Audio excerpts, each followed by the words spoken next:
2024 సార్వత్రిక ఎన్నికల్లో కూటమి ప్రభుత్వం విజయం సాధించి అధికారం చేపట్టిన తర్వాత అనేక మందికి పేద, బడుగు, బలహీన వర్గాలకి అవమానాలు జరుగుతూనే ఉన్నాయి.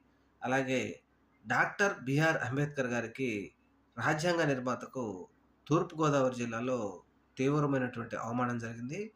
గోపాలపురం నియోజకవర్గం నల్లజర్ల మండలం దోబజర్ల గాంధీ కాలనీకి సంబంధించిన ఆ కాలనీలో ఉన్న అంబేద్కర్ విగ్రహానికి చెప్పుల దండలు వేసిన దుండగులు విజయవాడ నడిబొడ్డున ప్రపంచంలోనే అతిపెద్ద ఎత్తైనటువంటి డాక్టర్ బిఆర్ అంబేద్కర్ శిలాపథకాన్ని నిలబెట్టిన వ్యక్తి జగన్మోహన్ రెడ్డి గారు అయితే అంబేద్కర్ శిలాఫలకానికి చెప్పుల దండ వేసిన కూటమి ప్రభుత్వం ఇది గమనించాలి. పేద, బడుగు, బలహీన వర్గాలు మరి ఏ ప్రభుత్వం వారు గౌరవం ఇస్తున్నారు, ఎవరు అవమానపరుస్తున్నారు అనేది.